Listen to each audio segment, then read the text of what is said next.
وعظم وارحم وتحنن على سيدنا مولانا وحبيبنا وشفيعنا وقرة أعيننا محمد وعلى آله وصحبه أجمعين. بسم الله ما شاء الله لا يسوق الخير إلا الله. بسم الله ما شاء الله لا يصرف السوء إلا الله. بسم الله ما شاء الله ما كان من نعمة فمن الله. بسم الله ما شاء الله لا حول ولا قوة إلا بالله.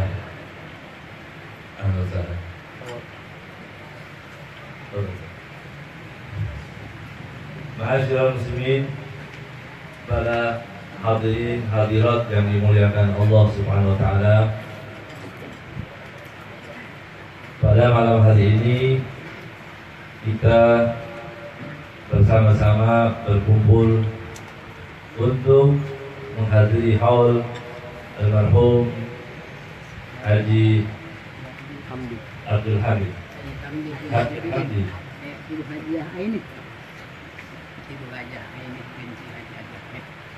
Ibu Hajah Aini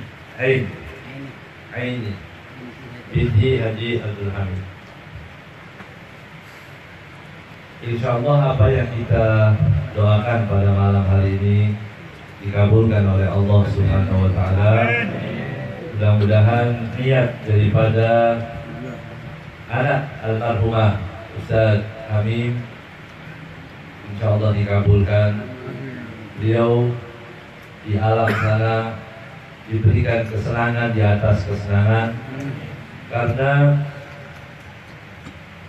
pada malam hari ini kita berdoa mengumpulkan para habaib, para asatid untuk bersama-sama berdoa khusus, doa khusus insyaallah sampai kepada almarhumah dan siapapun keluarga-keluarga kita yang sudah meninggal, insyaallah juga mereka akan merasakan rasa senang yang sama. Amin. Dan kita doakan para habaib yang hadir di tempat ini, banyak sekali juga orang tua kita Ustaz Haji Muhammad Zain dan Haji Razak, Haji para haji yang lain, para hujjah, para habaib, mudah-mudahan Allah panjangkan umur kita semua, umur beliau semua dipanjangkan, di sisa orang tua mudah-mudahan Allah panjangkan umurnya dan kita semua menjadi anak-anak yang baik. Amin. Dapat meneruskan perjuangan atau akidah yang sudah ditanamkan baik di kampung ini, di tempat ini insyaallah. Ma'asyiral muslimin, para hadirin hadirat, dan malam hari ini juga apa yang sudah disampaikan oleh Ustaz Habib Zaki tadi tentang pernikahan anak dari Ustaz Hamim juga kita doakan mudah-mudahan menjadi pernikahan yang diridhoi oleh Allah Subhanahu wa taala, pernikahan yang akan membawa kepada keberkahan dunia dan akhirat dari kedua mempelai, dan insyaallah diberikan keturunan yang banyak, yang taat, yang soleh, yang cinta kepada Allah, cinta kepada Rasulullah Sallallahu Alaihi Wasallam. Memang agak bingung ya, kita mau ngomong hal atau ngomong nikah itu salah.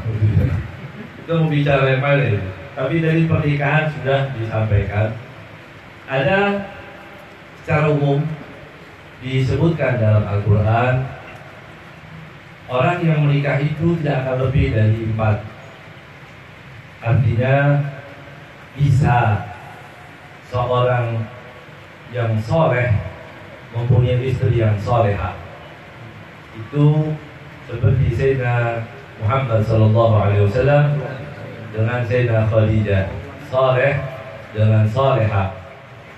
Bisa juga soleh dengan toleha, ya. Suaminya baik, istrinya tidak baik. Itu juga dicontohkan di Al-Quran, disebutkan.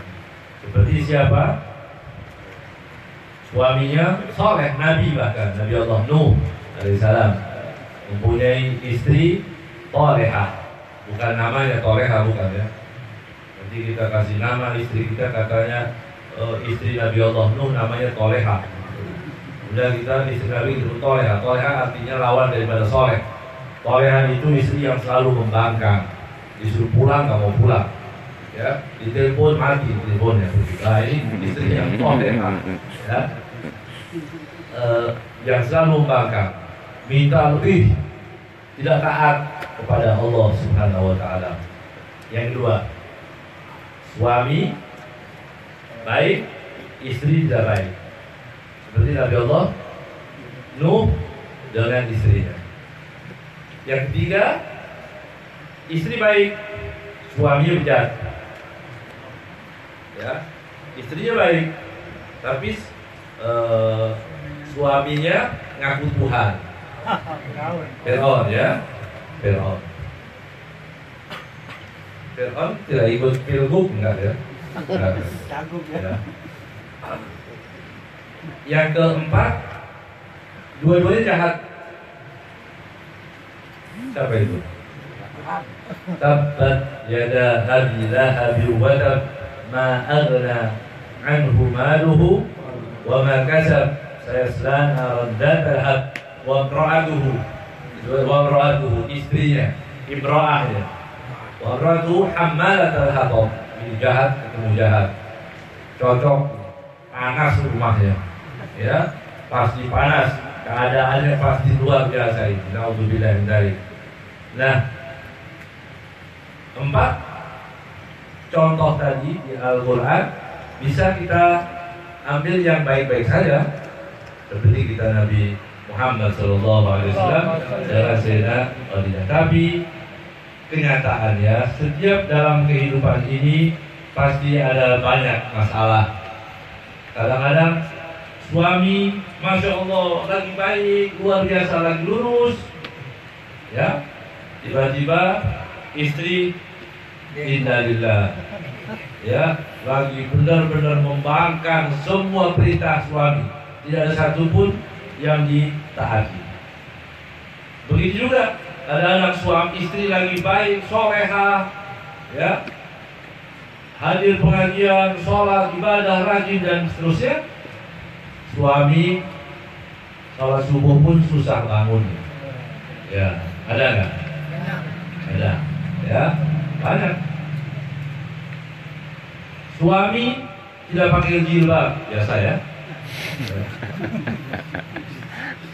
Ada suami ya nggak diwajibkan pakai jilbab. Istri nggak pakai jilbab juga, meniru suaminya. Ya, saya ikut karena suami saya tidak pakai jilbab, saya tidak pakai jilbab juga. Ya.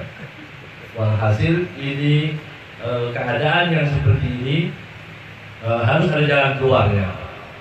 Bagaimana? Sebelum saya sampaikan apa yang seharusnya dalam rumah tangga ini, resep yang paling mudah adalah resep Nabi Muhammad SAW. Rasulullah SAW al-muallimul akbar. Rasulullah SAW adalah guru besar kita. Tidak ada lagi orang mengajarkan teori begini dan begitu, mendidik anak bilang tidak usah. Ikut Nabi Muhammad SAW. Bagaimana? Mudah resepnya. Ketika Sayyidah Fatimah radhiyallahu ta'ala anha alaiha salam dinikahkan dengan Sayyidina Ali karramallahu wajha, jika dinikahkan, dalam riwayat disebutkan bahwa Rasulullah SAW memegang tangan Sayyidina Aisyah, Sayyidina Fatimah dipegang tangannya kanan, kemudian Sayyidina Ali dipegang tangan kiri, dibawa dari ujung rumah sampai ke pintu. Rasulullah SAW mengatakan, wahai Fatimah, ini kewajibanmu menjaga rumah ini dari ujung sana sampai pintu. Dah, ini urusan perempuan, mudah sekali. Ya, kemudian sampai di luar, ini urusan wahai Ali. Ini tanggung jawabmu. Tanggung jawab suami mencarikan makan yang halal untuk anak istri, supaya anak istrinya baik, mudah diatur.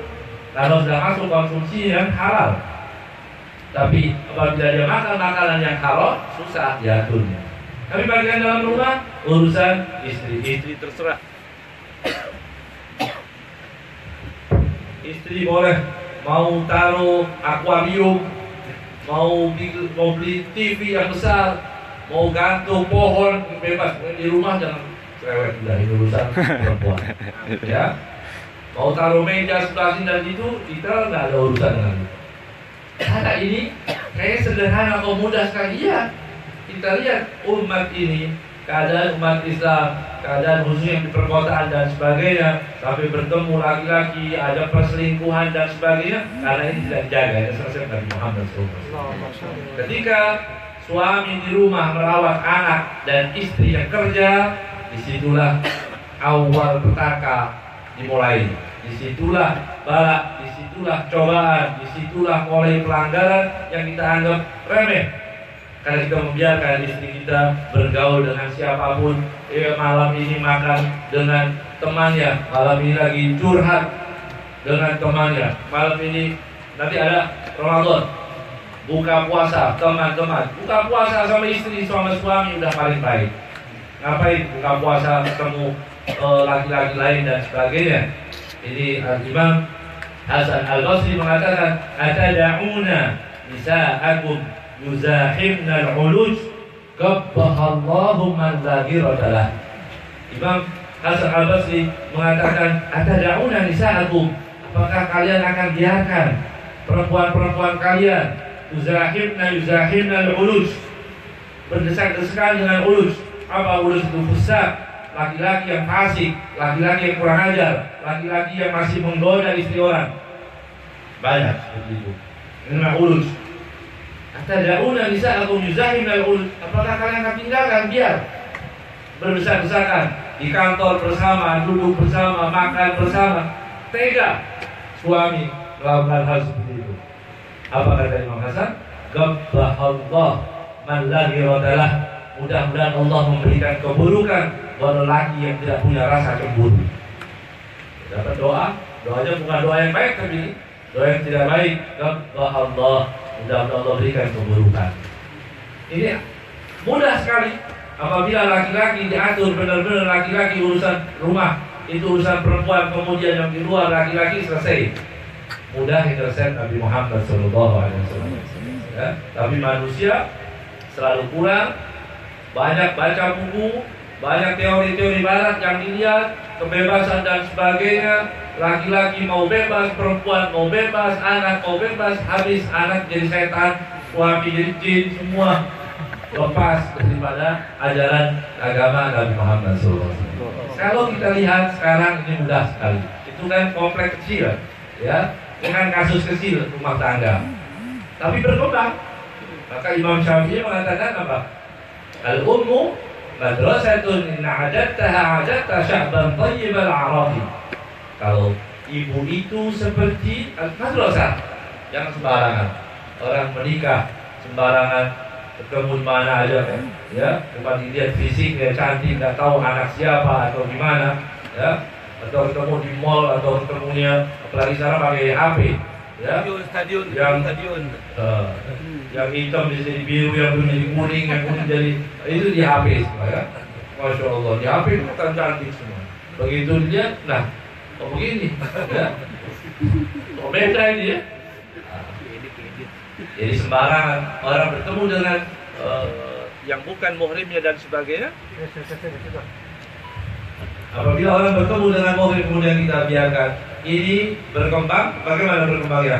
Berkembang sampai seperti yang kita lihat di negeri ini. Lihat negeri ini, umat Islam agamanya agama Nabi Muhammad, ya, dikasih Al-Quran, diberitahu Al-Quran, ditawar-tawar. Ini yang kan bermula dari mana? Bermula dari rumah tangga yang tidak Islami ini berkembang bagaimana? Membangkang firman Allah. Allah mengatakan haram, oh nggak bisa haram. Apalagi bermunculan orang-orang munafik. Masya Allah, ya. Sebenarnya kalau kita lihat banyaknya orang-orang munafik, banyak orang kurang ajar. Tadi ada yang membaca Allahumma sholli ala Ahok.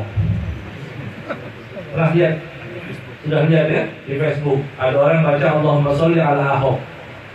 Inna lillahi na'udzubillah min dzalik. Ya, ini negeri benar-benar menantang Allah, seolah-olah Allah belum, ya, menantang Allah. Allah ditantang ini. Kita takut, kadang-kadang takut. Kita harus banyak baca. Ya kafiyal bala, ikfinal bala, qabla nuzulihi minas sama. Ya Allah, ya Allah, ya Allah, ya Allah, ya Allah, ya Allah, ya Allah. 7 kali. Ya, ini ngeri. Orang kafir, ya, dibela. Kemudian orang Islam tambah lagi, dapat gelar Sunan. Sunan Ahok.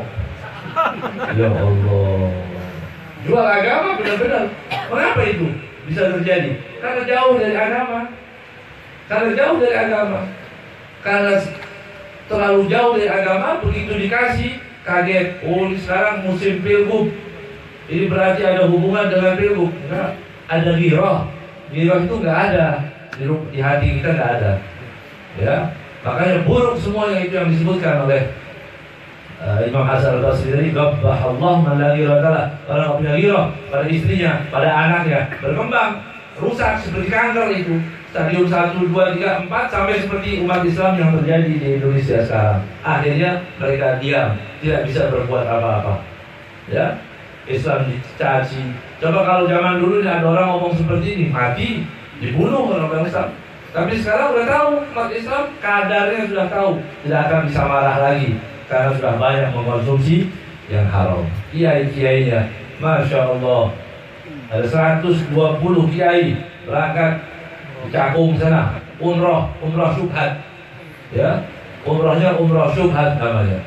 Nanti kalau nanti ustaz juga dukung orang kafir, kemudian mereka umroh, labbaik Allahumma labbaik, bacanya begitu ya. Dari apa duitnya? Duitnya dari duit haram, ya, diambil dari korupsi, dikasih ustaz, ya.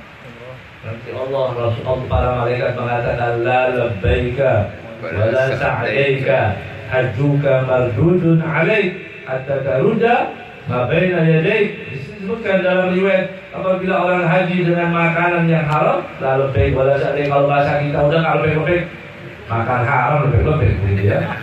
Nah itu ustaz namanya ustaz haji atau umrah syubhat.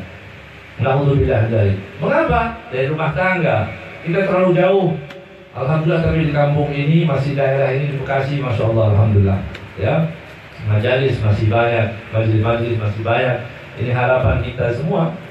Ya, mudah-mudahan anak-anak kita tetap berada di jalur yang baik, jalur dari Nabi Muhammad SAW, jalur yang diridhai oleh Allah Subhanahu Wa Taala.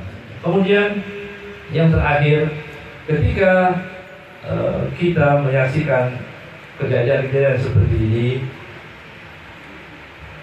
apa yang seharusnya kita lakukan? Harus bisa mengambil faedah, harus bisa mengambil hikmah. Oh begini, ini ustaz tahu agama, kok tiba-tiba dijual agamanya? Saya coba-coba cari di kitab-kitab hadis yang disebutkan, sering kita dengar dari beberapa habaib di majelis-majelis juga, yang disebutkan bahwa badiru bil a'mal shalihah, bil a'mal atau bil a'mal shalihah fitanan satakunu fitanan ka qita'il lailil mudlim yusbihu ar-rajulu mu'minan wa yumsi kafiran wa yumsi mu'minan wa yusbihu kafiran yabi'u dinahu bi'aradin minad dunya qalil. Disebutkan bi'aradin minad dunya qalil. Dan banyak riwayat disebutkan nanti begitu ya, kalian akan mendapati fitnah. Apa fitnah yang terjadi di akhir zaman? Pagi Islam, sore udah kafir. Banyak ini ya. Jangan kita lihat sekarang masih di Jakarta. Nanti bagaimana kalau tiba-tiba sampai ke Bekasi, tiba-tiba ada calon yang non muslim atau apa? Kalau dipersiapkan dari sekarang, kalau kita kumpul sering mengaji, insya Allah kita akan mendapatkan pertolongan dari Allah. Tapi kalau kita nggak mau mengaji, jauh dari ulama, ya seperti yang terjadi ya sekarang yang ada di Jakarta dan seterusnya. Dalam hadis itu disebutkan yabi'una dinahu, mereka menjual agamanya bi'aradin minad dunya qalil, hanya sedikit dari dunia. Dunia ini walaupun banyak itu sedikit. Dunia ini kalau kita punya setengah dunia itu sedikit. Kalau punya satu dunia mustahil ya. Kita punya dunia dan semuanya, la ta'dilu indallah janaha ba'udah. Itu tidak akan sama dengan sayap nyamuk sekalipun. Tapi ini menambah keyakinan kita. Apa keyakinannya? Disebutkan di situ, yabi'una dinahu bi'aradin minad dunya. Dalam ayat disebutkan bithamani izin, bithamani anazin, anas. Mereka jual dengan harga anas. Apa anas? Kambing. Amplop yang dibagi-bagi untuk nyoblos di sana seharga itulah sejuta lah kurang lebih. Subhanallah, ini hadis Nabi Muhammad SAW. Ya, hadis Rasulullah SAW. 1400 tahun ya yang lalu Rasulullah sudah mengatakan nanti di akhir zaman, ini bukan ramalan lagi ini, tapi ini mukjizat dari Nabi Muhammad SAW, akan menjual agamanya dengan seharga kambing. Amplop untuk nyoblos itu harga seharga kambing 1 juta ada begitu, tapi dipotong Pak RT jadi 700 ya. Iya, ada lagi potongan dan potongan. Begitulah ya. Alhamdulillah pada malam hari ini insya Allah kita akan mendapatkan berkah dari Allah Taala. Kedua, mempelai insya Allah dijadikan mempelai yang diberkahi jodoh terus seumur hidup ya, dunia akhirat, dan akan mengeluarkan yang baik-baik dari kedua mempelai tadi. Begitu juga almarhum yang kita bacakan doa insya Allah sampai doanya kepada mereka semua, dan kita bacakan Al-Fatihah 1 kali yang khusyuk. Hadirkan hati kita, mudah-mudahan umat Islam di DKI insya Allah bisa dipimpin oleh umat Islam juga. Amin. Dan siapapun yang menghendaki keburukan untuk umat Islam, siapapun yang kekuatan umat Islam ini luar biasa kalau kita mau bersatu. Dan siapapun yang menghendaki keburukan kepada umat Islam, ya Allah kita nggak tahu yang mana, kita bingung sekarang. Yang mana yang berbuat baik pada Islam kita nggak tahu, kita pasrahkan kepada Allah Taala. Man hafara hufratan waqa'a fiha. Mudah-mudahan siapapun yang menggali lubang untuk niat busuk yang tidak baik untuk Islam, mudah-mudahan Allah masukkan ke dalam lubang yang mereka gali. Amin. Ala hadinnya wa qudratin salihah wa ila hadratin Nabi Muhammad sallallahu alaihi wasallam. Al-Fatihah.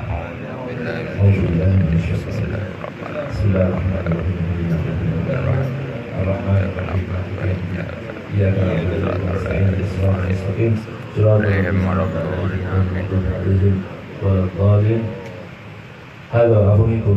wabarakatuh.